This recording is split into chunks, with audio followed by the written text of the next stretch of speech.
Hi, my name is Jesse Kerr, and I'm a data scientist. And my project is on creating tailored sample recommendations for music producers, especially hip-hop producers. I chose this project because I love hip-hop, and I used to be a hip-hop producer myself. And I wanted to create a product that would help producers to make their next track. So, what is sampling? Sampling is the process, it's an art really, of using portions of old songs and utilizing them to make new songs. It's also called crate digging, and it can involve extensive searches through music to find the right sound to use in your new song.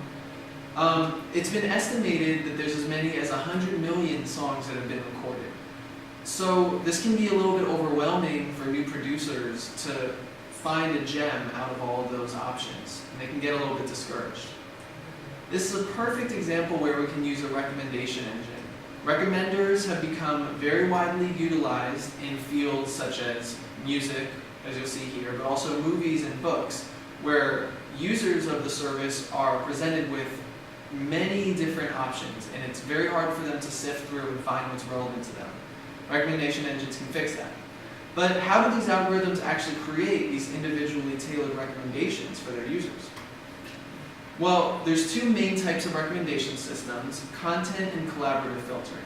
Content filtering, the attributes of the users and items are manually put into the algorithm. In collaborative filtering, the algorithm learns about their users and their items by simply monitoring the behavior of the users. And collaborative filtering is further split into explicit and implicit feedback methods.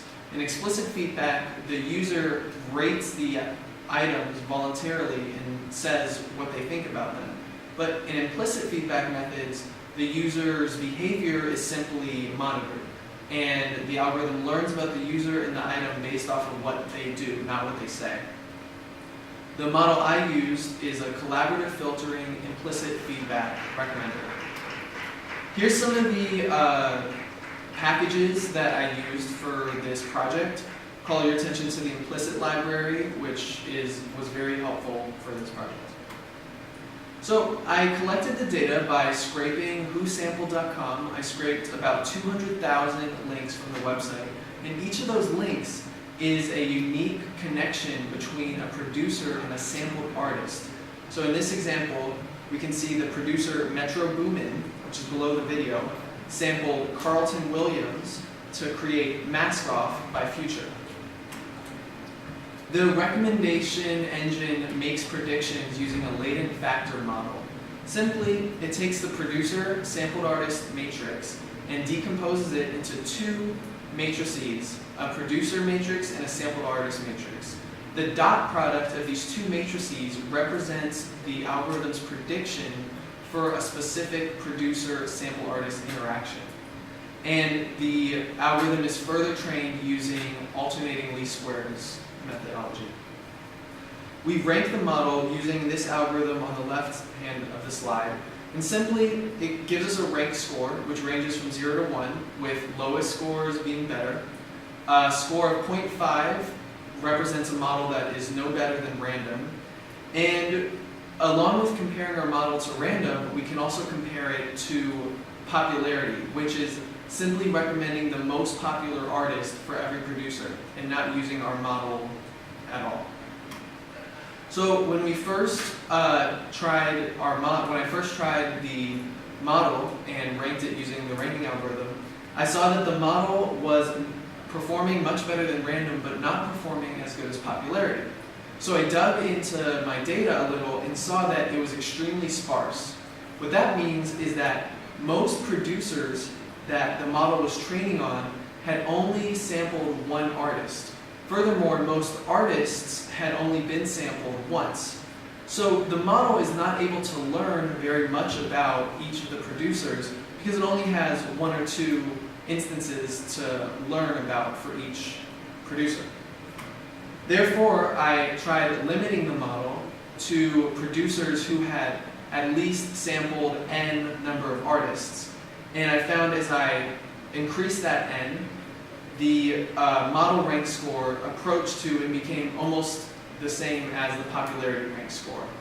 So I therefore used recommendations from my model only for producers who had sampled at least 5 artists. So let's look at some of the recommendations that this model is producing. Here I've taken 3 producers who represent very different genres: hip hop, rock, and alternative. And we can see that the recommendations of artists for them to sample are very tailored to their genre. For Noah 40 Shabib, who is Drake's producer, or one of Drake's producers, most of the artists it recommends for him to sample are hip hop artists. For the Flaming Lips, which is a rock band, most of the artists they recommend to sample are rock, or just not hip hop generally. And Bjork, who is a very alternative DJ, has similar artists for her needs. The important thing is that these recommendations are tailored to each specific producer. I further saw that the recommendations that were most tailored to a producer were for producers who had sampled the most artists. These are the top 4 most prolific producers in the dataset who have sampled the most artists. And we can see of the 40 recommendations here, only 4 of them are repeated, which means that these recommendations are very tailored to each producer, which is a good thing in a diversity, in a recommendation system. So as a conclusion and future steps, I can see that my model scores much better than random, and this score is similar to popularity. However, many of its recommendations are lacking in diversity. I found that for many producers who hadn't sampled a lot of artists, they didn't have very well tailored recommendations. And furthermore, it's not effective for producers who haven't sampled very many artists. Therefore, I plan to utilize a multi-level ensemble recommender along with content filtering to try to address these problems, which include the cold start problem and increasing the diversity of my recommenders' recommendations.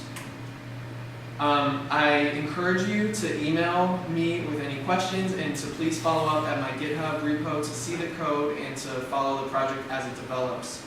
I want to thank my Galvanized cohort, my Galvanized instructors, and everyone who's helped me with the project.